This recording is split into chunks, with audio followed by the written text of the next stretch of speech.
Hello and welcome to Wolfman Gaming. This is my Uncharted 3 Crushing Difficulty walkthrough, and this is chapter 15, also known as Sink or Swim. And this chapter kicks off immediately. There is no whining and dining, there is no foreplay, no lube, just straight to fisting. And the key to surviving this fight is knowing the spawns. And also having good weapons with you. I brought the grenade launcher and also an Uzi because I could get the most ammo for that. So the first thing you saw me do was take out the heavy that comes to join the party. And then the guy standing up there on a ledge. And as soon as you've taken down the guy with the riot shield, we're gonna move over to this side of these crates. And I found out the nautical term, this is a cargo hold. That's what it's called when you're on a ship. And as I said, we're moved behind these crates, and one heavy is gonna show up and try to ruin our days. So I shoot him with a grenade, strip him of all his armor, and then I just focus the Uzi on his head. And when you shoot a grenade up on that little balcony thing, if you're really lucky you will kill both guys up there. I didn't get so lucky, I killed one of them. And then after all that is said and done, the sniper shows up, so I spawn kill him. Where that guy came from, the guy on my right, I have no idea. He shouldn't be there. There should be two guys coming from the left. There was one guy, and he, since I am being a little bit passive, he decided to back away, and apparently, as it seems, the water drowned him. Apparently, even though these guys are modern day pirates, they man a big ship, they should be pretty good swimmers, but apparently they're not. So he died by his own, I was gonna say choice, but that's not the correct term. Either way, he died. I had nothing to do with it. So maybe if you stay a bit passive at the end, you can wait for the water to kill them.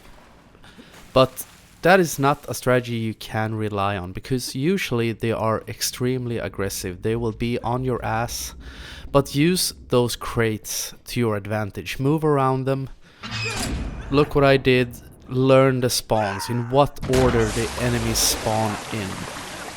And that will help you get through that fight. And also, whenever you're facing a problem, always bring the right tools.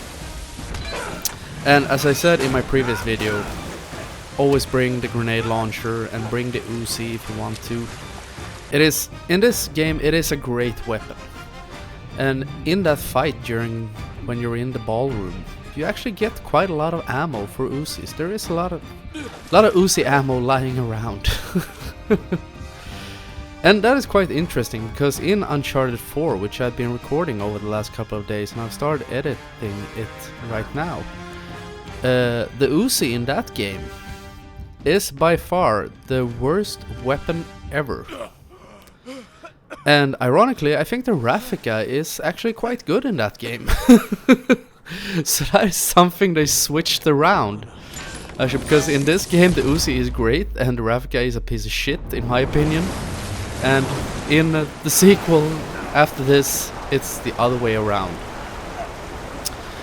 But anyway, this second part of the mission, I don't think there are any more enemies right now, or during the rest of this chapter. It's based around trying to get out of this ship, because it has started to sink, and I would love it to tell you why it is capsizing.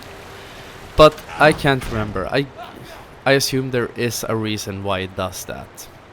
Maybe it's because of all the things going on in the cargo hold, or something that has happened prior to this. I can't remember. It's been so very long since I focused on the story in this game.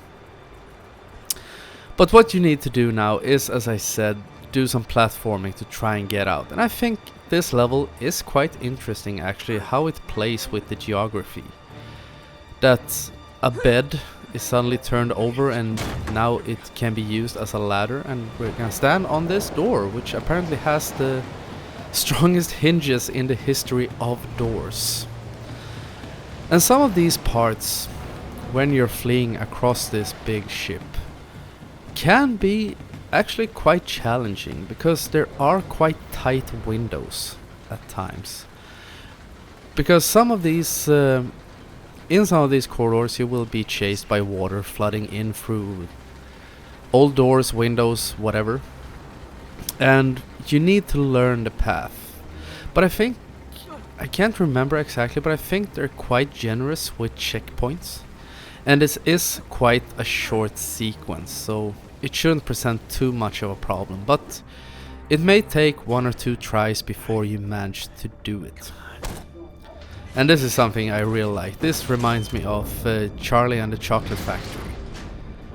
Or the sequel to that book, when he heads off with Willy Wonka into outer space in a very weird elevator. I think in Charlie and the Chocolate Factory as well, they end up in an elevator that goes all over the factory.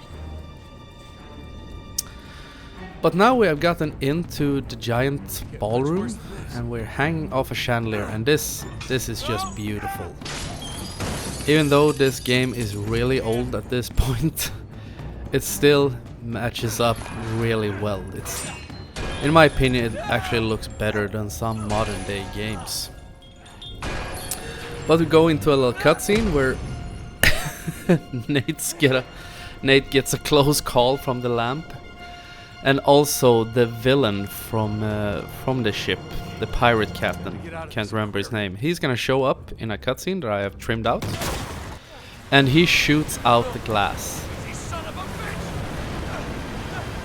Because he knows he's dying, his ship is going down, he's going down with it, and he is determined to take Nate with him. But all you have to do there is run out through that corridor and you can abandon the ship and head on into chapter 16. So I want to thank you very much for watching, and I will see you again in my next video. So until next time, this is the Wolfman signing off.